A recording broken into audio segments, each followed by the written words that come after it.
In this video, we're going to look at where the money is in the follow-up. Hi, Matt Elwell of the Elite Closing Academy, and in this video, we're going to look at money being in the follow-up and the top things that you should be doing to make sure you find the money in the follow-up. So if this is your first time here, then subscribe to the YouTube channel, and more importantly, ping the notification bell to get your free training every Tuesday night, 5 p.m. In this video, we're going to cover the 3 constantly heard fears in the sales process, and more importantly, how you overcome these 3 fears. Most people, and I'd imagine most of the population, maybe 98%, 97%, don't like sales, and it's because they're afraid of them because they don't understand them. So what's your views around selling on the fear of rejection? Great question. There's a lot of fear around sales, and that's absolutely fine. I always believe that if you think about it, when something's really important to you, often there's a bit of tension in your body. And I always say when you're closing a deal, there should be a little bit of tension. And the way, in my training, for example, the best way I can describe it is, think of the first time you went in for a passionate kiss with somebody for the first time. And it's that moment when you go, have I earned the right to go in for the kiss? It's a great analogy because actually when you're closing a deal, not selling, remember selling and closing are literally, you can imagine the sun and the moon, they're 2 totally different skills, okay? It's the same as if you go on a date or if you snog someone, they're 2 totally different skills. When you're on the date, you've got to ask, understand, flirt a little bit, get to know each other. When it comes to the kiss, you just got to get in there. And sales and closing exactly the same. So the best analogy I can give is that moment when you go in for the first kiss, you're like, have I earned the right to get a snog? And actually that moment, that bit of tension is really powerful. It's helpful. Your heart beats a little bit harder. Call me old fashioned, but the blood's pumping all over the body, if you know what I'm saying. And that creates a great moment. Closing a deal is exactly the same. It should be a great moment. It should be a big moment for them. It should be a big moment for you. And it should be a big moment for the universe. It should have been done properly, all the way from the beginning. And I teach something called the 3 Ps. Purposeful, professional, and persistent. That's what makes a great salesperson. And that's what makes a great sales process with a close. So the answer is, there's a lot of fear knocking about, of course. Let's flip it round. When you've got purposefulness, professionalism and persistency based on somebody needing what you do, somebody needing your product or service, and more importantly, if they don't get what you do, it's going to hurt them in some way or it's going to affect their results in some way. When you're in that mindset, you feel more duty bound to overcome some shitty little fears that we may or may not have. And in fact, look, it's perfectly reasonable as a human to have some fear of rejection. By the way, my personality profile is high influence with low compliance. So my biggest love in life are people. What's my biggest fear? Rejection from people.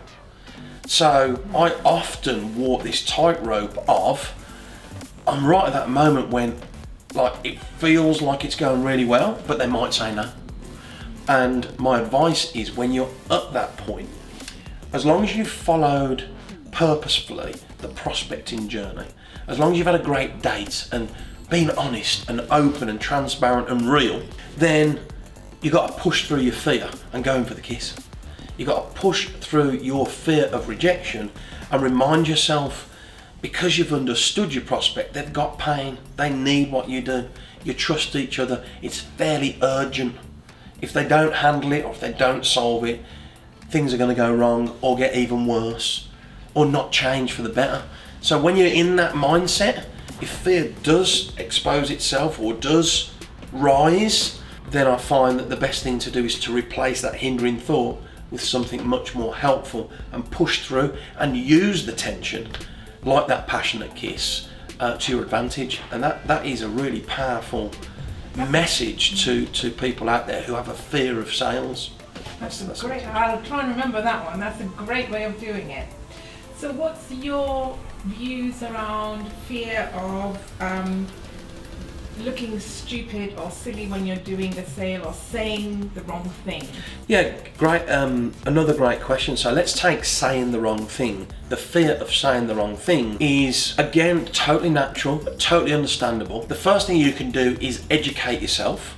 This is one of the things that I teach in my academy, it's what I teach now, is having a script, having a system to follow, having powerful questions that you can fall back on during a conversation. That all really helps. You see, uncertainty comes from being uncertain. So how do you combat uncertainty?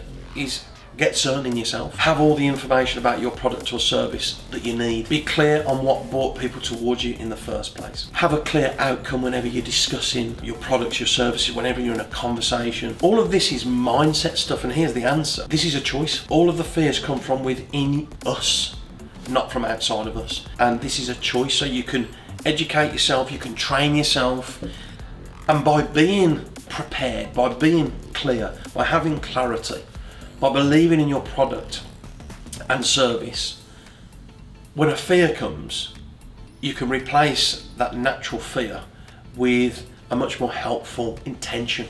And I believe having a helpful intention in sales is a game changer, and it all comes from certainty within ourselves. So just remember, fear comes from within, certainty comes from within. And if you think about what happens if I say the wrong thing, if you're going through that, then go to the nearest window, have a look outside and see if you can see, I'm saying the wrong thing, police. There's no one there other than yourself that judges whether you're saying the right thing or the wrong thing. If you're on a date, what's the wrong thing to say? Well, you don't know until you've said it. What's the right thing to say? You don't know until you've said it. Selling is exactly the same. It has to be natural. Just got to be yourself. And no one has ever said to me, like, what are you talking about? Shut up. That's horrible while I'm selling, because we're intelligent things. We're natural. When we're being natural, we're being ourselves, we're super sensitive to the other people. We're designed to understand information around us, not just black and white written information. We're affected by light, we're affected by sound, we're affected by movement. You've got to allow all this to come into play when you're selling. It's like, just trust yourself a little bit more, be natural, and you'll get it right. The point is, if you do make a mistake, and by the way, I've made 1,000 mistakes in my life, in conversation, in sales. The thing to do is go, let me just stop myself there, let me ask you a better question. That's a good way of reframing. I do it all the time. Sorry, that was a rubbish question, let me ask you a better one. And people are like, yeah, no problem. You say sorry to somebody, look, I'll be honest, let me start again, I got that one wrong, let me ask you a better question. They'll be all right. They'll be all right. People are fine with it. I teach a strategy about, when somebody sort of says, look, I'd love to work with you, but I'm out. It's not the right time. Again, you have a sort of an opportunity here to say, I understand it's not the right time. I get it's not the right time, and now we know it's not the right time. Let's pretend it was the right time. What's the first action we take if it was? There's another example of me making a choice internally. I can either fear that, do you know what, it's I'd love to, but it's not the right time, and go into fear and uncertainty, or I can use the future and creative thinking that doesn't exist through choice and skill and technique to get understanding of, like we've been talking all the way through, and now all of a sudden you've chucked in it's not the right time. Fine, it's not the right time. Let's pretend it was the right time. What do we do next? So this is all a choice from within that we can make. Gosh, that is a very nice way. So your future referencing, and then possibly go back to them in the future for the sale when the right time is there for them. There's no right or wrong. There's no police judging how you congruently sell and prospect and serve and close. There are no police. You can't get arrested for getting back to people. You can't get arrested for talking about your product. You can't. It's actually not possible, in my view, to say something that's wrong, other than if you're bloody rude That would be wrong, you know, and that's not selling, that's called the rules of the jungle. That's like, you know, if we all went round in our lives and said the first thing that was in our head, the world wouldn't be a great place. So, you know, we've already got these rules in place, and they're like, there's no, are there any rules in place, police? They're human to human rules that we use, that we live by. You know, some people push it, some people don't. Selling is about being congruent, natural. Just be yourself, and have no fear of asking powerful questions. In fact, ask more powerful questions. The more you ask, the better. Right. What's your view on the fear if you are selling your product and somebody goes, oof, wow, oh no, that's just too expensive for me? Yeah. How would you handle that fear?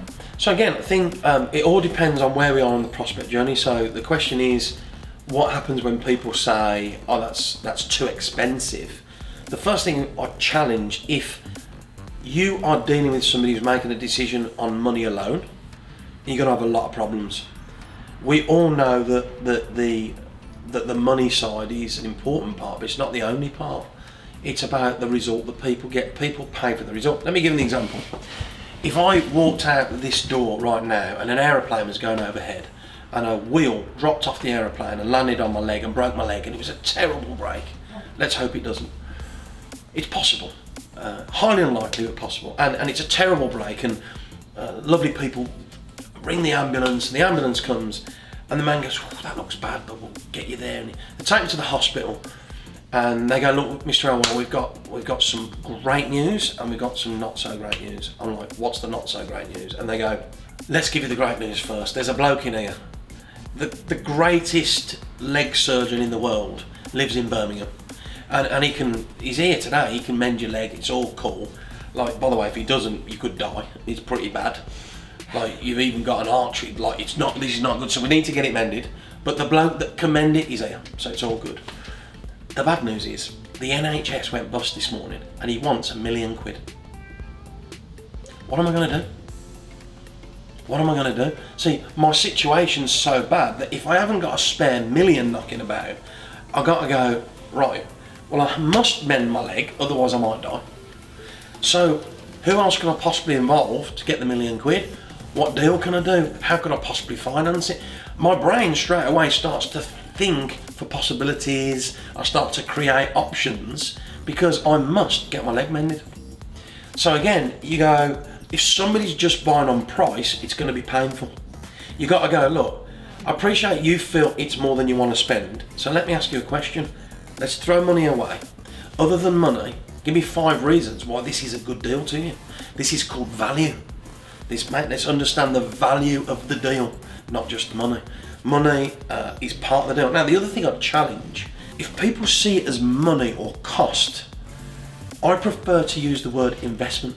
If you're investing in solving a problem, if you're investing in getting even better results than you're getting now, if you're investing in mending something or getting a result, you understand that there's a financial commitment, but you also understand that there is a psychological commitment, there is a spiritual commitment, there is a attitude commitment. You know, to get great results with other people, they need to do things differently than they were doing before. Otherwise they'll get the same result. And of course there's a financial investment, but it's all the other things, the commitment to changing what they're doing now to get a better result is the investment as much as the money aspect.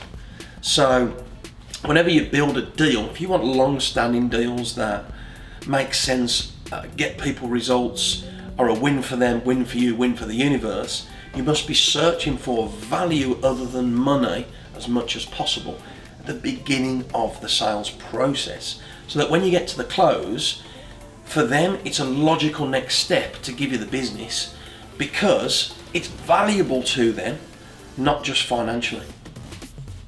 Wow, that's a lot to take in. And on this note, thank you again so much for being in the hot seat today. Till next time. So those are the key 3 fears that we hear. I know there's loads more, so if you've got other fears that we haven't covered in this video, pop them in the comments box below. Remember, The way you deal with fear is firstly a choice, and that's interesting to know.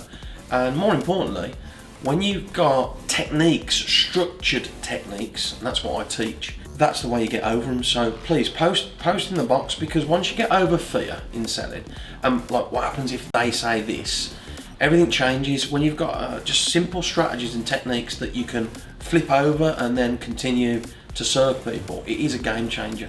So comment in the box and I'd love to help you. In this video, I'm going to show you my process to lock down a logical next step, a callback, a meeting, a presentation. We deal with something that people ask me about all the time, which is I've tried to get back to someone and they didn't answer. Following up or locking down a prospect to speak to them on the phone, to meet them on site, to make a presentation. Whatever the logical next step is, this video will show you how to lock down the next step. When we lock down a logical next step, so it doesn't have to be necessarily a callback. It could be you're presenting in front of a board. It could be you're arranging to meet somebody on a property site. It doesn't matter what the logical next step is. What does matter is you must follow a purposeful process to lock it down. Now, an example of something that happened today was we'd been speaking to a prospect, and the prospect and us had agreed to speak today at 10 o'clock. The most purposeful you can be at this point, and I'm going to go to like my own role play here. So let's just imagine we're on the phone and we're having a great prospecting call, and the logical next step is to give you some information, and then the next time we speak, we're actually going to close the deal. So the call goes something like, so look, it's been a great call. Thank you, Mr. Elwell of the Elite Closing Academy. Thank you so much for the conversation. Give me a call back on Friday. I just need to have a speak to my business partner. Now, at this stage of the prospecting cycle, we're like, okay, we're all right to speak Friday. Here's the crucial bit. What you must not do is allow nothing else to change between those 2 days. Let me put that in another way. So if you just go, yeah, okay, cool, we'll speak Friday, but nothing else happens, there's no other information that exchanges, the likelihood is that on Friday, you're going to have exactly the same conversation that you're having now. Something must change on this process. You've got to be able to take the prospect from here and move it further down the line to where it's a hot qualified lead where you can close it. Something has to happen. So the first thing that I always do is use agreement. So, would it be okay if we spoke on Friday? Of course. Firstly, let's lock down a time on Friday to speak. Before we do that, this is critical. Between now and Friday, when we speak again, what information would you need from me that we haven't already provided, so that when you speak to your business partner or the board or whatever it might be, it makes it an absolute cert that when we do speak on Friday, it's just to confirm getting started. So what information have you not had so far that you need from me, so that when you do have a conversation with your business partner, the next time we speak it's, yes, let's go ahead. So what do you need from me? So this is critical. So before we speak on Friday, you must, as the salesperson, make sure that you move it along. What haven't they got that they need that's going to sway the decision? What information do they need, or that they're short of that they need to get the result? What are we missing here? So this is the first part that you must do. You must make sure that you're super purposeful at this stage. This is called being purposeful. 94% of salespeople go, yeah, speak Friday at 10, bye, and they're gone. That is not purposefulness. Nothing else, nothing will change. If that's you, you've got to change. You've got to make sure that by the time we speak on Friday, something else has happened that gets it closer to the moment when we close the deal. So that's the first thing. Second thing, you must lock the callback, the presentation, the meeting, whatever it is, you must lock it down. And here's my suggestion, and this is something I teach, called the lockdown. Firstly, I would send a Google Calendar with the time on Friday that we've agreed, and I always give two options. So On Friday I'm available at 10 o'clock in the morning or 2 o'clock in the afternoon. Which one suits you best? That's the first thing. I always make the decision available for them. It's their decision when we speak. That's qualification in itself. You didn't say, no, I don't want to speak. You chose a time and looked at your diary and created space to speak to me. So it's important, it's in your diary. Raise your hand if you're busy. You've got to make sure you lock down this time in their diary and dent their memory that you're going to be speaking to them 2 o'clock. Then the power of the Google Calendar is the heading, Matt Elwell Elite Closing Academy, 2 p.m, and put the title, in the title, put what's going to happen. Sign up to his academy or whatever the outcome is. If you can get the outcome into your heading and they see it, ping, oh, 2 o'clock I've got Matt Elwell about his academy, it dents the memory. And when they have a look on Friday morning when they're out on their laptops, ping, I've got Matt at 2 o'clock today about the academy. And they're already starting to think about, who have I got to speak to, what have I got to get done? Because when he calls, I don't want to be in a position where we can't make a decision. So that's the next point. You must lock it down. Now bear in mind, 85% of emails either don't get read or don't get opened. So if you send that email, Google Calendar, do it while they're on to you, if possible.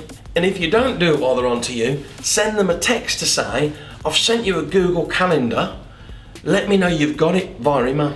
And then get them to text you back. I've sent you an email confirming our call about my academy on Friday at 2.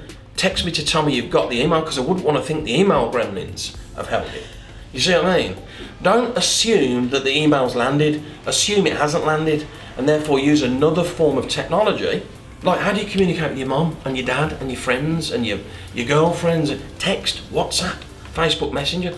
That's what you've got to do here. Your prospects should be communicated in the same way you do with your friends. So this is like, see how purposeful this is, see how much effort goes into locking this logical next step down. There's an energy to it, there's a process to it, it's really important. And what happens is, for people with a dominant profile at this point, they go, forget Friday, let's get it done now. that happens, particularly if you've done the prospecting journey properly and you know what their pains are, you know what they need, it's urgent, and you trust each other. Or they will actually make time on Friday because it's important to them, right? Solving a problem is important to them. And because you've been purposeful, they're going to speak to you Friday. Now, here's another thing you can do, depending on how big the business is that you're dealing with. If it's a multi-6, multi-7-figure business, the likelihood is that the decision maker will have somebody else looking after their diary. Who's that person? Who else looks after your diary? Who else needs to have this locked down so they ensure that you've got time in your diary? This is all part of locking something down. So don't assume that person looks after their own diary. Ask them, who else looks after your diary? Who else needs to see this email? Who else do I need to make sure knows about it so that on Friday we're gonna talk? And critically, finalise it again before I get off the call. What else do you need from me so that on Friday you've got everything you need? And that is how you lock down a logical next step. It requires purposefulness, professionalism and persistence. In this video, we're going to talk about a massive problem for salespeople all over the world. What do I do when a hot lead that I've made a proposal goes quiet on me? What do I do when somebody goes cold? What do I do when the prospect goes dark? I'm currently working on a deal. I'm going to give you the figures without any names. The person that was introduced to me, a referral, has a business where there's a call centre. And in the call centre, the job of the team is to prospect and to move them along the prospecting pipeline, move them along the pipeline so they pop out ready as hot qualified leads for more senior salespeople to then close. So it's a prospecting journey. Now, the people that are taking the calls within this call centre are at the moment failing. Their skill set's not where it needs to be, and it's having an impact, a massive impact. All the money that is spent, all the energy that's spent on getting the leads in the first place, marketing budgets, you name it, all of that is going to waste because the leads are being created, but the team on the phone are burning the leads. And I'm sure all of you know exactly what burning a lead looks like. So how do I know this? Well, in my prospecting journey, when I first spoke to the referred prospect, was I asked questions around pains and needs and urgency and quantified the exact problem. And here is the truth. This business is currently losing £40,000 a month in burn leads. That's not a £40,000 a month problem. That is a £480,000 a year problem. And when I asked how long it's been going on for, he said between 3 and 4 years. It's now just under £500,000 times 4, which is nearly £2 million. You times that by 10, it's a £20 million problem. So here's the question. If you knew that in the next 10 years you were going to lose £20 million and a day with me was £10,000, what would you say? So that is a bit of a rhetorical, obvious question. Let me ask you an even better question. Let me put this to you. If you met a wizard in the street, and most of us don't believe in real wizards, and the wizard said, look mate, give us 10 grand, I'll give you £20 million back over the next 10 years, you'd say, I don't believe in wizards. And then if in front of your very eyes, the wizard disappeared, you know, where's he gone? And then 5 seconds later, poof, the wizard's back. You'd like, he's a real wizard. Here's my 10 grand, and you get your 20 million back. Now you see, the point of that story is we have to prove and demonstrate all the time by world-class content, by nurture, by asking powerful questions, by building up trust. We have to prove that we're the experts in the space, the wizards. We have to prove that by our prospect not knowing what we know, by not knowing it, that's the thing that's causing them the problem. That's why they're leaving nearly £500,000 a year on the table, because they don't have my skill set. The team don't understand prospecting properly, and that is the problem. Bear in mind, people buy results to problems. So it's now my duty to follow up and follow up. I've tried texting, I've tried calling, I've had nothing. So today, I've been really fruitful and creative in my follow-up. And I've done a video message, and I've done it on my computer phone. I've just looked into the video and I've said, remember me, I'm the wizard. I can solve your £500,000 a year problem that in the next 10 years is going to cost you millions of pounds. Right, I'm the solution. You've gone dark on me. The truth is, they haven't gone dark on me. I've gone dark on them. And that's why I'm following up today. If a prospect goes quiet on you, it's because you've gone quiet on them. You've got to get back to them. So here I am. But just remember this. You're the expert. The reason why a business has a problem at generating leads, if you're a marketer, because you don't understand the skill that I've got. That's the product. And it's up to us to use our wizardry. It's up to us to demonstrate that we know how to solve people's pains and problems. So my message to you is this, is you got to get super clear on exactly what it is that people need from you, and more importantly, by needing it, what are the problems? You see, because I knew that they have a £500,000 a year problem, I'm now prepared to be massively persistent, because I can't sleep at night knowing that a friend of a friend is losing £500,000 a year because they don't have what I know. So the message is, who needs what you do right now? And more importantly, what do you need to do to go and get them? If anything about locking down a logical next step, locking down a phone call, anything I just said that you're either struggling with, you would like more information on, then comment in the box below. I really want to serve you. I'm really interested to know, how do you lock down the logical next step right now? You must make sure you comment in the box, particularly about what is your process when somebody goes quiet on you. Post in the comments, what is your follow-up process when a prospect goes quiet? In this video, I want to share with you the 3 things to do when it feels like you might just be losing the sale. The moment when you've done all of the selling, and remember, selling is asking powerful questions. The actual thing that I teach is called punt with a Q. Pain, urgency, need, trust, and qualitative answers.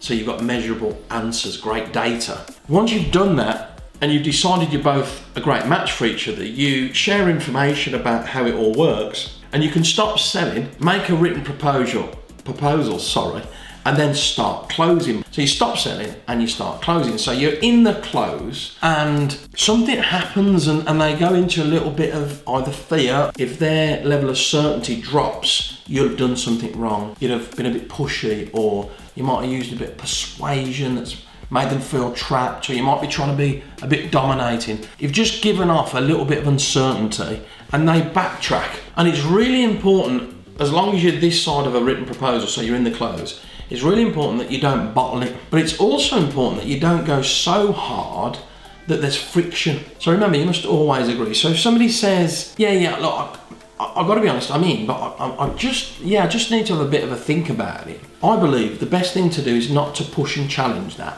It's to say, of course you need to think about it. Take your time. And check in on their strongest reason why they showed up. Check in on their strongest reason for getting this far. Check in on their strongest reason for wanting to do business with you. It's called strongest reason why. And it's just a simple question. It's like, look, cool, back up, take your time, and let me ask you a question. So it's always important to frame that you're going to ask them a question, but you must first agree and appease. Look, take your time. Of course you want to have a think about it. It's good. Just flip back with me and let me ask you one question. What was your strongest reason for inviting me here today? What was your strongest reason for involving me in this process? What was your strongest reason for wanting to work with us? Get them zoned in on the strongest reason. That really refocuses the mind, and take them back, if you have to when you first decided to give me this opportunity for us to do business and get you an even better result. What was your strongest reason to pick me?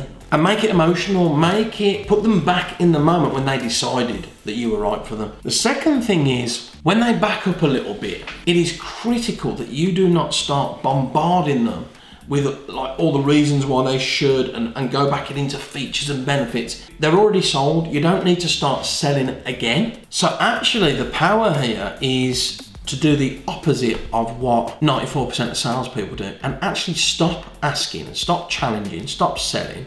Just go into agreement and just ask powerful questions if you have to. And make sure your question starts with a 5W or 1H. What, when, how, who, which, and where. If you have to do anything, ask a powerful question and then stop speaking. Give them the power to choose and you get back in control. Strongest reason why, or a powerful question. And the third thing that I think is like the last place to go really, if you feel like it's a great match and you've done all the selling and you know they're the decision maker and you've looked at possible risks and possible implications and possible obstacles and you've punted them with a Q, pain questions, urgency questions, need questions, trust questions. You've got helpful information that led you both to believe that you were going to get a result together. You've done all that, so you don't need to do that again. You don't need to go there. The place to go is go towards the truth. I believe this is the most powerful question you've got in your locker in the close. You can say something like, look, I can see you sort of back it up a little bit. What's the truth? What result had you decided that we could get together that got us this far in the first place? What's the truth? And then whatever the answer is, hone in on that, close the door. The truth is a powerful place to be. It's the best place to be all the time along the sales and closing journey. If you enjoyed that video, then subscribe to the channel, ping the notification bell, free training every Tuesday night at 5 PM, and check out all the other videos which will be on this page somewhere, and there's lots of free training.